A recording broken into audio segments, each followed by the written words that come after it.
தரையில் இருக்கிற பெண்களுக்கு தான் பாதுகாப்பு இல்லைன்னு பார்த்தாக்கா விமானத்தில் போகிற பெண்களுக்கும் பாதுகாப்பு இல்லைங்க. அந்த மாதிரி தான் இப்போ நம்ம தமிழ்நாட்டில் நடந்திருக்கிற விஷயம். என்ன நடந்ததுன்னு பார்த்தீங்கன்னாக்கா, சென்னையிலேருந்து டெல்லி போகிற இண்டிகோ விமானம், அந்த விமானத்தில் பணிப்பெண் இருப்பாங்க இல்லையா, அந்த பணிப்பெண்ணிடம் நமது திமுக நிர்வாகி, அதாவது திருவள்ளூரை சார்ந்த கவுன்சிலர் பிரபாகரன் அவர்கள் வந்து என்ன பண்ணியிருக்காருன்னா, அந்த பணிப்பெண்ணிடம் பாலியல் சீண்டல் பண்ணுகிறார்.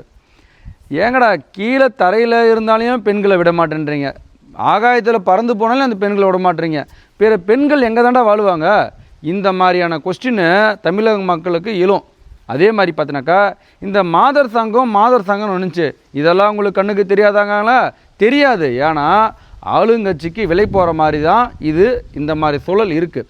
அதே மாதிரி நம்ம நக்கீரன் கோபால் இதுக்கெல்லாம் கதற மாட்டார், கத்தி ஒரு அரை மணி நேரம் பேச மாட்டாங்களே. ஏன்னா பெண்களுக்கு பற்றி பேசி பெண்களுக்கான நாடுன்னு சொல்கிறவங்க பெண்களுக்கான பாதுகாப்பையும் உறுதிப்படுத்த வேண்டும்.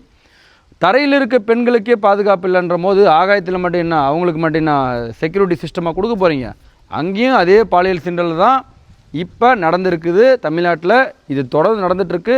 இந்த வன்முறையை தமிழக அரசு கண்டுக்காவிட்டால் பெண்கள் பாதுகாப்பு இல்லாத நாடாக தமிழகம் முதல் மாநிலமாக வரும் என்பதே மக்களின் கருத்தாக இருக்கும்.